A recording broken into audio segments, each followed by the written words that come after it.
Hey everyone, and welcome back. Ready for another deep dive? Always. Awesome. Today we're going to be taking a close look at Google's 2025 cybersecurity forecast. Ooh, yeah. This report, it's packed with insights about what we can expect in the world of cybersecurity over the next couple of years. Definitely a must read. Absolutely. So think of this deep dive as your sort of like your threat intelligence briefing. Mm. We're going to try to distill, all the key points from this pretty dense report. Yeah, there's a lot to unpack there. For sure. Right. Now, just to be clear, we're not trying to, predict the future or anything. Right. It's more about understanding the current trends so we can be prepared for what's most likely to come our way. Right. Absolutely. Being prepared is key. For sure. And one thing that makes this report really stand out is that it's based on some serious expertise. Oh, It's yeah. got insights from, the leading experts at Google Cloud and Mandiant. So we're talking about people who are really on the front lines of cybersecurity, right? Absolutely. They're seeing these threats firsthand every day. Exactly. So let's get into some of the really, really interesting things that this report highlights. Um, One of the biggest takeaways for me was the whole idea of AI, right? Wait, yeah, that's cute. AI is becoming this like major player in cybersecurity, but like a double-edged sword, A double-edged sword, yeah. I like because it it. can be used by, good guys, the defenders, but it can also be used by the Well, attackers. right. And the implications of that are kind of mind-blowing. Definitely. It changes the whole game. For sure. So let's start with the good stuff.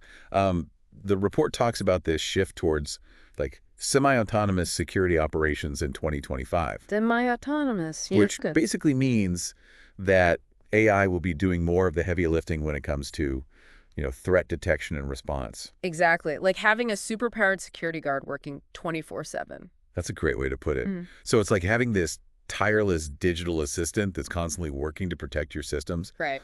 Right. It can analyze huge amounts of data, spot patterns that humans might miss, and respond to threats much faster. That's amazing. But, if the defenders are using AI, it makes sense that the attackers are going to catch on too, right? No, absolutely.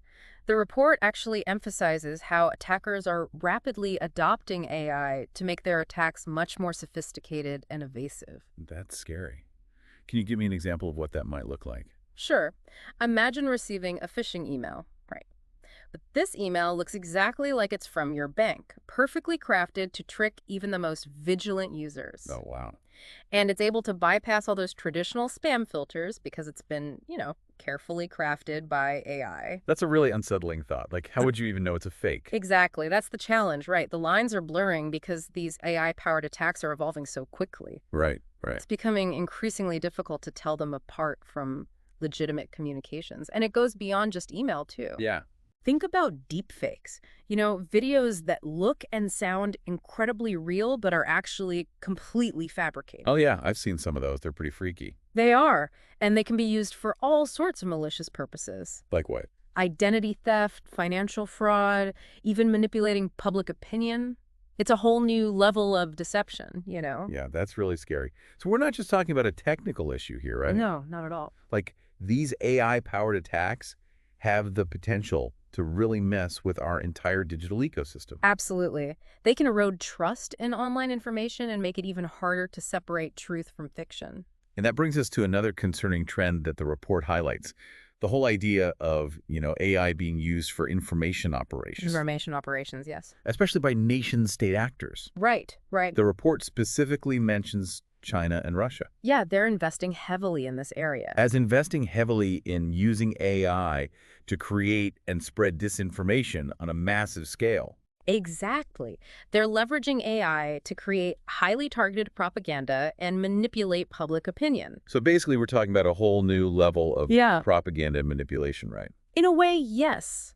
But it's not just about spreading false information. It's about using AI to tailor that information to specific audiences. So it's like super personalized propaganda. Exactly. Making it even more persuasive and difficult to counter. This is all really, really thought-provoking stuff. But let's shift gears a bit and talk about another major section of the report, the Big Four. The Big Four, okay. It seems like nation-state actors are still a huge threat. Oh, yeah, definitely. But the report digs into how their tactics are constantly evolving. They have to stay ahead of the game. Right. So, for instance, the report talks about how the ongoing conflicts in Ukraine is likely to continue driving Russian cyber activity. Makes sense. It's a major geopolitical event that's having ripple effects all over the world. So what kind of activities are they focused on specifically? Well, we've already seen them targeting, Ukrainian soldiers' mobile devices. Sure. Really? Yeah, trying to gather tactical intelligence and disrupt communications. And they're also continuing to launch attacks against critical infrastructure. Critical infrastructure. Wow. That's serious stuff. Yeah, it can have a huge impact on essential services. Plus, they're using these hacktivist groups as a cover for their propaganda efforts, too. Wow. So it sounds like their tactics are becoming bolder and more aggressive. Definitely more brazen. They're not afraid to make a statement. Okay, so what about China? What are their main goals in the cybersecurity space? Well, they're still heavily focused on cyber espionage, especially against Taiwan and the United States. Espionage, huh? What are they after? They're looking to steal sensitive information, Yeah. intellectual property, anything that can give them a strategic advantage. It's like a digital arms race almost. It is. And they've been investing heavily in building up their cyber capabilities for years, and now we're seeing the results. So they're playing the long game. Definitely. They're incredibly persistent and patient. They often employ very stealthy tactics so they can stay under the radar for as long as possible. Can you give me an example of one of their tactics? Sure. They've been known to use what are called operational relay boxes. Operational relay boxes, what are those? Essentially, these are devices that act as intermediaries in cyber attacks. Intermediaries, okay. So it makes it incredibly difficult to trace the attack back to the original source. Ah, so it's like a way to cover their tracks. Exactly. They're also increasingly targeting edge devices like, routers and firewalls. Edge devices, why those? Because it gives them a foothold in the network without having to penetrate, those more secure internal systems. Creepy. Very. They're all about being as stealthy and as persistent as possible. Okay, so it seems like they're playing the long game, slowly but surely infiltrating their targets. What about Iran? What's driving their cyber activity? Well, the report suggests that the Israel-Hamas conflict will likely continue to be a key focus for them. So their actions are being driven by a mix of political and ideological motivations, I guess. Absolutely. But they also have these broader regional goals, extending their influence in the Middle East and North Africa. It's a complex geopolitical landscape for sure. It is, and they've been targeting governments and telecom companies across the region, possibly to gather intelligence or disrupt critical services. It sounds like a very volatile situation. What about North Korea? What are their main concerns when it comes to cybersecurity? Well, with North Korea, it's interesting because their cyber operations are driven by this combination of economic necessity and, geopolitical ambitions. Economic necessity, huh?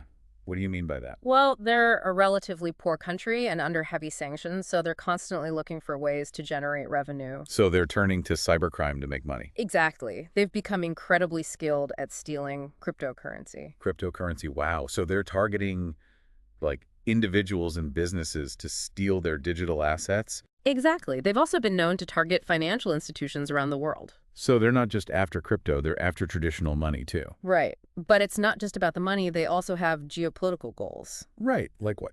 Well, their primary targets in that sense are South Korea and the United States. And what kind of activities are they engaged in against those targets? They've launched disruptive attacks against critical infrastructure and engaged in espionage to steal sensitive information. Sounds familiar. It's a similar playbook to what we've seen from other nation-state actors. There are some common threads, but North Korea also has some unique tactics that stand out. Like what?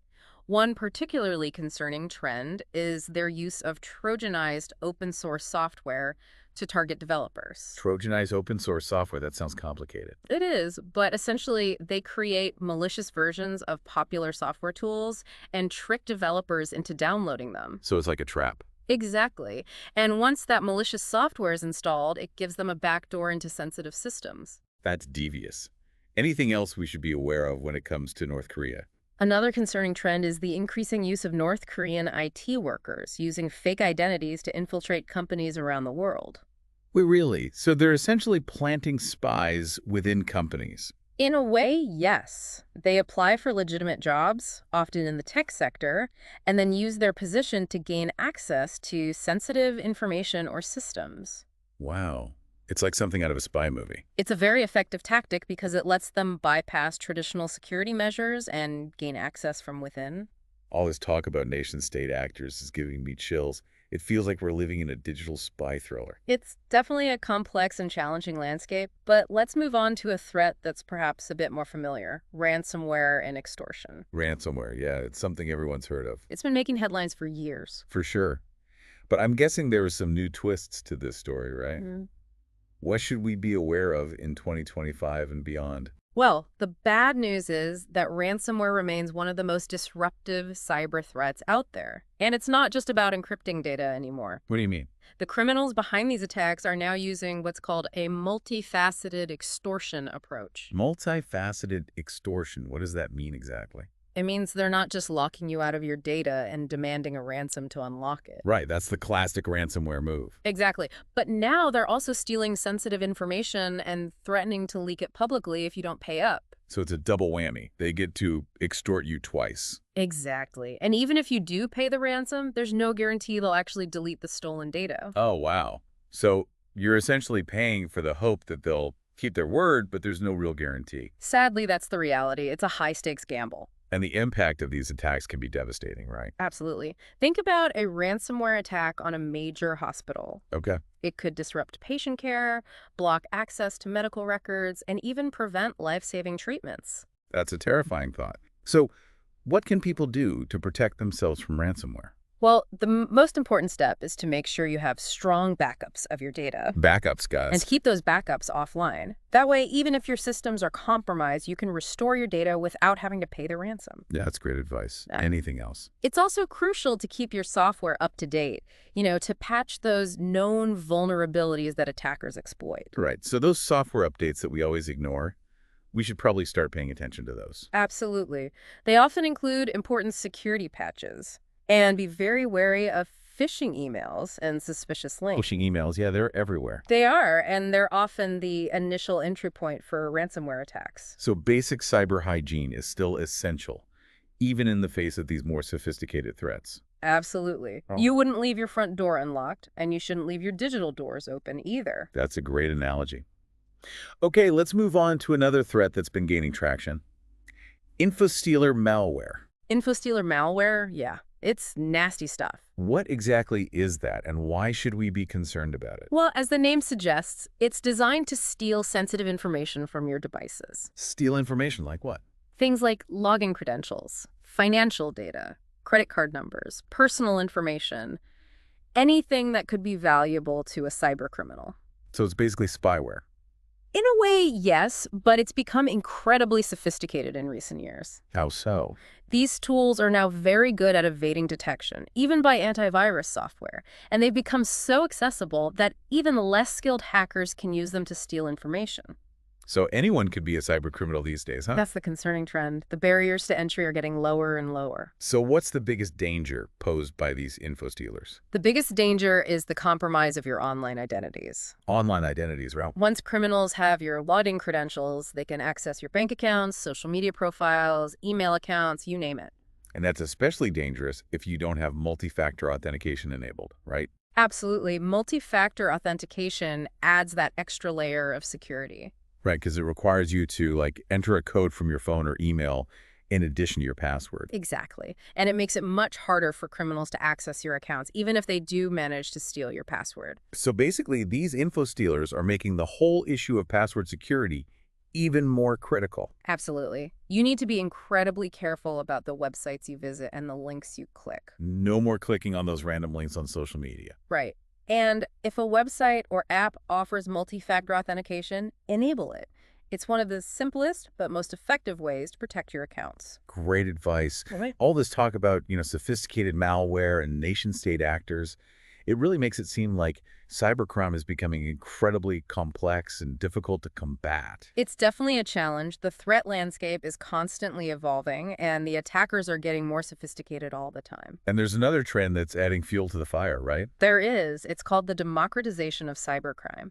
Democratization. What does that mean in this context? It means that the barriers to entry for cybercrime are getting lower and lower. So basically, you don't need to be a tech whiz to be a cyber criminal anymore. That's the concerning trend. The increasing availability of tools, phishing kits, and as-a-service offerings means that just about anyone with an internet connection can get into the cybercrime game. Wow. So what kind of services are we talking about? There are services that provide everything from malware development to DDoS attacks to money It's laundering. like they're offering cybercrime on demand. It's a scary thought, but yes, you can essentially buy a cyber attack off the shelf these days. This is a pretty bleak picture you're painting. It sounds like the bad guys are winning. It's definitely a challenging landscape, but it's important to remember that we're not powerless. There's still hope. Absolutely.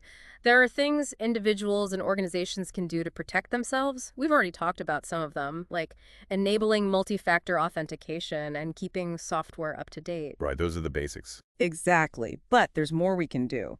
One important step is to be aware of the risks and educate yourself about the latest threats. So knowledge is power, even in the cybersecurity world. Absolutely. The more you know about how cybercriminals operate, the better equipped you'll be to defend against them. Makes sense. Are there any resources you recommend for staying informed? There are plenty of great resources available online. Like what? Websites like the Cybersecurity and Infrastructure Security Agency, CISOSA, and the National Institute of Standards and Technology, NIST, are good places to start. I'll check those out. So we've covered a lot of ground here. AI-powered attacks, nation-state actors, ransomware, info-stealer malware, and the democratization of cybercrime. It's a lot to digest, I know. It feels like we've only just scratched the surface of what's in store for us in 2025. But before we jump too far ahead, let's go back and delve a bit deeper into some of these topics. Sounds good. Where do you want to start? What really stood out to you from this first section? What really got your attention? One thing that really struck me is how interconnected all these threats are. You know, they're not just these isolated incidents. Right, they all feed into each other. Exactly. For example, the democratization of cybercrime is making these sophisticated tools and techniques much more accessible, right? Which could then be used to launch those AI-powered attacks or exploit vulnerabilities that emerge in a post-quantum world. That's a really fascinating observation. So it's not just about individual threats, but how they all work together to create an even more complex and challenging environment. Well, this has been an amazing conversation. I think we need to unpack some of these connections further. So let's pick up where we left off in part 2 of our deep dive into Google's 2025 cybersecurity forecast. You mentioned that post-quantum world, and I think it's a perfect place to kind of pick up our conversation. It's not just about the, doom and gloom threats, but also the potential opportunities that quantum computing brings to the table. Yeah, that's what always fascinates me about these emerging technologies. There's so much potential for both good and bad. Exactly. So let's talk about the good stuff first. Quantum computing has the potential to revolutionize so many fields, medicine, materials science, even artificial intelligence and machine learning. Imagine being able to design new drugs with incredible precision or create these entirely new materials with properties that we can only dream of today. It sounds like something straight out of science fiction. But how does that tie back to cybersecurity specifically? Well, it all comes down to the sheer power of quantum computers to solve these incredibly complex problems. That same power that could be used to, break encryption, it could also be used to develop entirely new cybersecurity solutions. So it's like a double-edged sword again, like we were talking about with AI. Exactly. But in this case, we could potentially use quantum computing to go on the offensive and create a much more secure digital world. For example, we could use quantum computing to develop, unbreakable encryption algorithms. Unbreakable encryption, that sounds amazing. Like the holy grail of cybersecurity. It is. Or we could develop systems that are inherently resistant to cyber attacks, by leveraging the principles of quantum mechanics. So it's not just about plain defense anymore. It's about using these advanced technologies to create a more secure foundation from the ground up. Exactly. It's a paradigm shift in how we think about cybersecurity. We're moving from a world where we're constantly trying to, patch vulnerabilities after the fact to a world where security is built in from the very beginning. That's a really exciting prospect. But let's not get too carried away. We also talked earlier about how quantum computers could potentially break the encryption that protects all of our data. How real is that threat, and what can we do to prepare for it? The threat is definitely real. While large-scale, cryptographically relevant quantum computers don't quite exist yet, they are being actively developed. So it's not a question of if, but when. Exactly. And it's only a matter of time before they become powerful enough to pose a serious threat to our current encryption methods. But the good news is we're not starting from scratch. There are already a number of post-quantum cryptography algorithms being developed and standardized as we speak. So we're not completely defenseless. Not at all. But we do need to start preparing now. This means understanding the risks, planning for a transition to these quantum-resistant solutions, and staying informed about, developments in this field. So it's a call to action for everyone, from governments and businesses to individuals, to start taking quantum security seriously. Absolutely. We need to be proactive and prepare for this new era of cybersecurity. Okay, so we've talked about the quantum future, both the opportunities and the challenges. But let's circle back to that idea of the democratization of cybercrime, which we were discussing earlier. What are some real-world examples of this trend, and what makes it so concerning? One of the most striking examples is the rise of ransomware as a service. Ransomware as a service, like it's a subscription service now. Essentially, yes. Criminal organizations are offering ransomware tools and infrastructure on a subscription basis. Wow. So anyone, regardless of their technical skills, can essentially launch a ransomware attack. That's the scary part. They don't need to develop the malware themselves. They don't need to set up the infrastructure. They just need to, pay a fee and follow the instructions. It's like ordering a pizza online. But instead of getting a pizza delivered, you're getting a cyber attack delivered to your target. The analogy is disturbingly accurate. And this ease of access is making the ransomware threat even more pervasive and difficult to combat.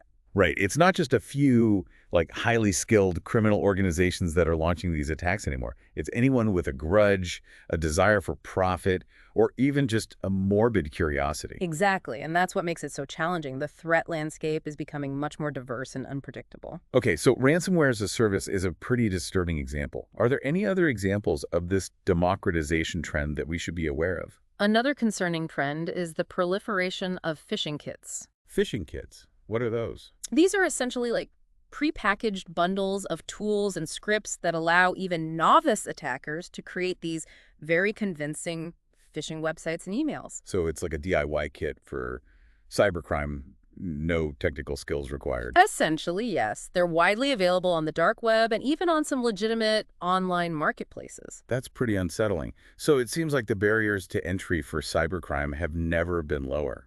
That's the unfortunate reality. And as these tools and services become more sophisticated and readily available, we can expect to see a surge in cyber attacks from both, experienced criminals and those opportunistic amateurs. This is painting a pretty bleak picture. It sounds like we're fighting a losing battle. It's definitely a challenging landscape, but it's important to remember that we're not powerless. There are steps we can take, both individually and collectively, to protect ourselves and our organizations. So what can we do? We've talked about the importance of strong passwords, multi-factor authentication, and keeping our software up to date. But is that enough in this increasingly democratized cybercrime landscape? Those are all essential steps, but they're not enough on their own. We also need to be more aware of the risks and take steps to mitigate them. Okay, so what does that look like in practice? Well, for starters, we need to be very careful about the information we share online and the links we click. We need to be skeptical of unsolicited emails and messages. And we need to be proactive about educating ourselves and others about, the latest threats and scams. So knowledge is power, as they say. The more we know about the threats, the better equipped we'll be to defend against them. Exactly. And we need to remember that security is not just a technical issue, it's a human issue. Right. It's about changing our behavior and developing those good digital hygiene habits. Absolutely. We all have a responsibility to be more mindful of our digital footprint and not fall for those same old tricks. Okay, so individual awareness and action are crucial. But what about the role of law enforcement and technology companies? What are they doing to combat this rising tide of cybercrime? Law enforcement agencies are working tirelessly to disrupt these criminal enterprises, but it's a constant game of cat and mouse. Right. As soon as they take down one group, another one pops up. Exactly. It's a never-ending battle.